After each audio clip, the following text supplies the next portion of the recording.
हालांकि 25 करोड़ मुसलमान वहां रहते हैं। बरे सगीर पाको हिंद में गुज़श्ता 100 साल से इस तरह खुल के रसूल अकरम सल्लल्लाहु अलैहि वसल्लम की गुस्ताखी की जुर्रत किसी ने नहीं की थी, ना पहले ना यूरोप में होती थी, बाकी जगह होती थी।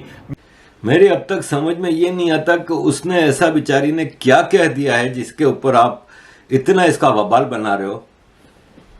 हदीस ही कहिए, और हदीस के बारे में मोहम्मद बिन सलमान ने कहा है कि हदीस जो कि प्रॉफिट मोहम्मद के गुजर जाने के कई सौ साल बाद कंपाइल की गई थी, उनकी कोई ऑथेंटिसिटी नहीं होती और हम उसको इस्लाम कंसीडर नहीं करते, सोर्स ऑफ इस्लाम कंसीडर नहीं करते। ये मोहम्मद बिन सलमान ने कहा था, कितनी बार आप उसके खिलाफ तो कभी प्रोटेस्ट करके दिखाओ। कतर ने तो अपॉलॉजी, पब्लिक अपॉलॉजी ओआईसी ने मांगी है और यूनाइटेड नेशन से मुतालबा किया है कि पब्लिक अपॉलॉजी करें। उन्होंने मुस्तरद कर दिया ये जो ओहदे से हटाया गया है इस पे, और इसको जवाब इंडिया ने क्या दिया, नैरो माइंडेडनेस। ओआईसी एक तंग नजर तंजीम है, यानी 57 मुल्कों की तरफ से जो स्टेटमेंट आई वो तंग नजर मुल्क है।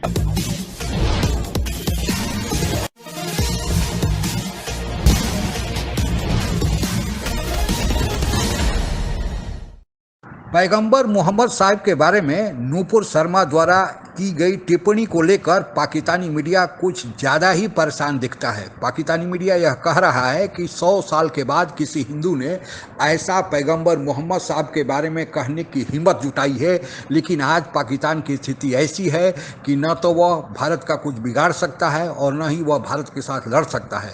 पाकिस्तान की इस व्यथा को आइए आगे समझने की कोशिश करते हैं। हालांकि 25 करोड़ मुसलमान वहां रहते हैं। बरे सगीर पाको हिंद में गुज़श्ता 100 साल से इस तरह खुल के रसूल अकरम सल्लल्लाहु अलैहि वसल्लम की गुस्ताखी की जुर्रत किसी ने नहीं की थी, ना पहले ना यूरोप में होती थी, बाकी जगह होती थी। इस तरफ निकल आए। एक तो ये अच्छा, दूसरा मैं आपको बताता हूं, आप यहां से शुरू हो जाए। मुस्तफा किस मुल्क के ताल्लुकात नहीं है इंडिया के साथ? सबके साथ। आप ईरान देख लें, भरा पड़ा है। इधर से फिल्म रिलीज होती है, फारसी की डबिंगों के साथ वहां पर मौजूद होती है, हर जगह। यूएई देख लें, आपने मंदिर बनाने की इजाजत दी है। रसूलुल्लाह सल्लल्लाहु अलैहि वसल्लम फरमाया, क़यामत उस वक्त तक नहीं आएगी जब तक कबीला दोस्त की औरतों की स्त्री ने मंदिर के गिर्द घूमते, बुतों के गिर्द घूमते, वहां इतना बड़ा मंदिर बन रहा है। इतना बड़ा मंदिर जो है वो सिर्फ और सिर्फ वहां पर बना है जिसको अक्षरधाम मंदिर कहते हैं, दिल्ली के अंदर जमुना के किनारे, जो उन्होंने उतना पैसा लगा के वहां बना रहे हैं, और खासतौर पर रसूलुल्लाह सल्लल्लाहु अलैहि वसल्लम के उस जज़ीरा नुमा अरब में। मेरे अब तक समझ में ये नहीं आता कि उसने ऐसा बेचारी ने क्या कह दिया है जिसके ऊपर आप इतना इसका वबाल बना रहे हो। हदीस ही कहिए, और हदीस के बारे में मोहम्मद बिन सलमान ने कहा है कि हदीस जो कि प्रॉफिट मोहम्मद के गुजर जाने के कई सौ साल बाद कंपाइल की गई थी, उनकी कोई ऑथेंटिसिटी नहीं होती और हम उसको इस्लाम कंसीडर नहीं करते, सोर्स ऑफ इस्लाम कंसीडर नहीं करते। ये मोहम्मद बिन सलमान ने कहा था, कितनी बार आप उसके खिलाफ तो कभी प्रोटेस्ट करके दिखाओ।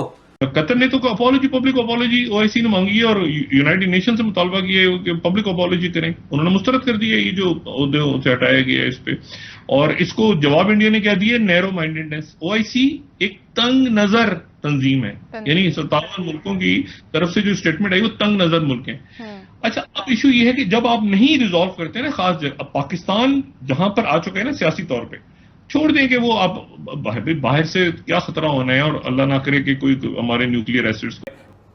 आज भी आपको पाकिस्तान के अंदर इंडियन प्रोडक्ट्स मिल जाएंगी, वाया डबई आ रही होती हैं, कुछ आ रही होती हैं, को आपको पता है कि क्या क्या कहां से क्या क्या कुछ आता है यहाँ पर।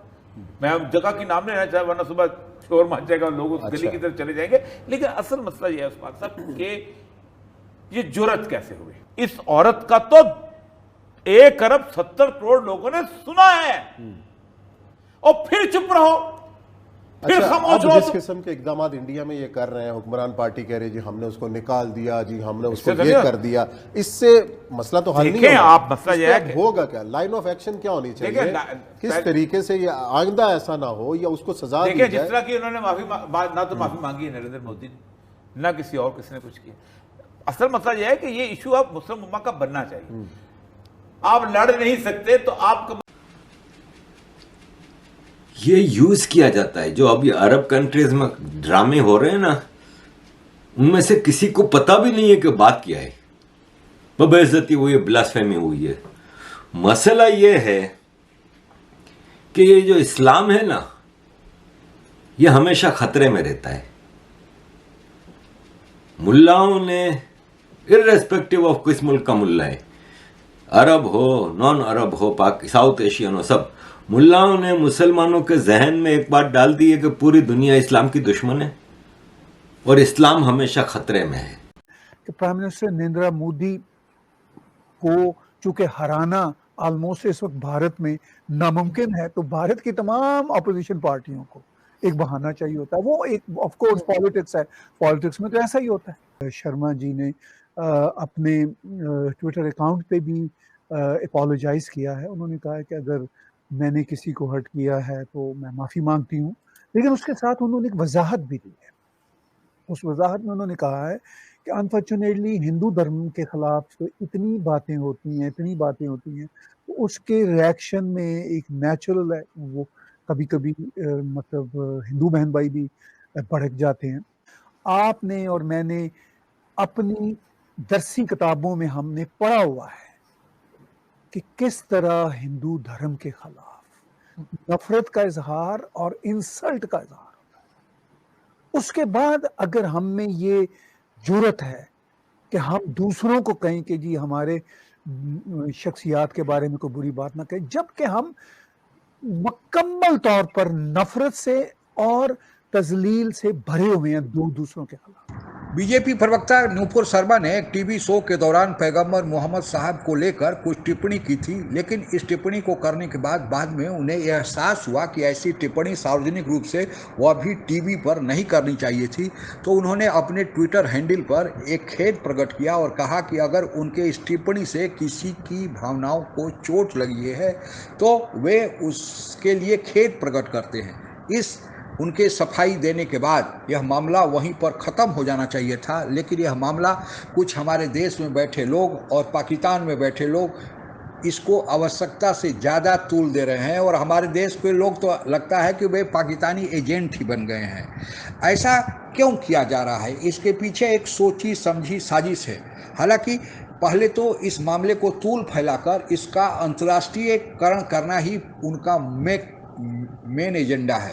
और हालांकि ओआईसी की एक टिप्पणी भी अभी आ गई है जिसमें ओआईसी ने कहा है कि भारत सरकार को इस पर ध्यान देना चाहिए, ऐसी टिप्पणी नहीं होनी चाहिए थी। भारत सरकार ने कहा कि हम अपने स्तर पर कार्रवाई कर रहे हैं, लेकिन ओआईसी को अपने काम से काम रखना चाहिए। अब आप एक स्थिति का अंदाज़ा लगाइए कि अगर कोई हिंदू मुस्लिम देवी देवताओं के बारे में या मुस्लिम धर्म के बारे में कोई टिप्पणी करता है या कोई अशोभनीय बात करता है तो उसको लेकर पूरी दुनिया में यह हंगामा मचा दिया जाता है कि वहाँ पर पैगंबर मोहम्मद साहब या मुस्लिम धर्म के खिलाफ बातें कही जा रही हैं।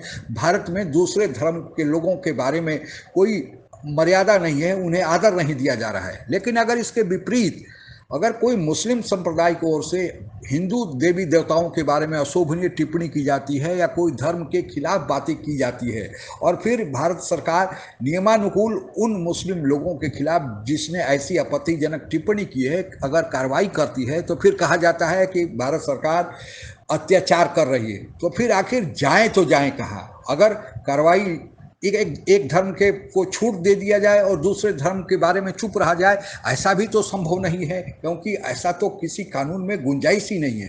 दरअसल यह सब पाकिस्तान, चीन और कुछ भारत में बैठे पाकिस्तानी चीनी एजेंट के द्वारा यह साजिश चली जा रही है, क्योंकि जो वर्ल्ड बैंक ने कहा है कि 2022 और 23 में भारत विश्व की सबसे तेज गति से आगे जाने वाली अर्थव्यवस्था बन जाएगा। भारत का जो दुनिया में अभी दबदबा कायम हो रहा है, भारत से लोग अब हर बारे में सलाह ले रहे हैं, भारत की पूछ बढ़ रही है। भारत ने जो पिछले साल वित्तीय वर्ष में जो $83 बिलियन का FDI फॉरेन डायरेक्ट इन्वेस्टमेंट निवेश आया है, भारत में 100 यूनिकॉर्न खुला है और आप लोगों को पता ही है कि एक यूनिकॉर्न की कीमत 100 करोड़ रुपए होती है। भारत ने जो $480 बिलियन का रिकॉर्ड निर्यात किया है, यह निर्यात पाकिस्तान के कुल अर्थव्यवस्था के बराबर का है। तो अगर ऐसी स्थिति भारत की आ रही है तो जेलस होना, दूसरे को भारत के खिलाफ बयान करना जो भारत दुश्मन है, यह तो उनका लगता है कि अधिकार ही बनता है। इसलिए अनुरोध यह है कि हम बचें। कोई भी धर्म विरोधी, चाहे किसी भी धर्म से रिलेटेड हो, कोई भी मैसेज सोशल मीडिया से या कहीं और अगर सुनाई दे तो अपने स्तर पर उसको वहीं रोकें, क्योंकि अगर हम उन्हें बढ़ावा देते हैं या चुपचाप सुन लेते हैं तो फिर धर्म जो हमारे देश के विरोधी लोग हैं, विरोधियों की चाल सफल हो जाएगी। हमारा देश सर्वधर्म समभाव, सबको एक साथ लेकर चलने की, वसुधैव कुटुंबकम की बात करता है और करते रहेगा। आज के लिए बस इतना ही। जय हिंद। आप अगर हमसे जुड़ा रहना चाहते हैं तो कृपया मेरे चैनल को सब्सक्राइब करें तथा बेल आइकन भी दबा दें ताकि नई वीडियो की जानकारी तुरंत आप तक पहुंच जाए। धन्यवाद। जय हिंद।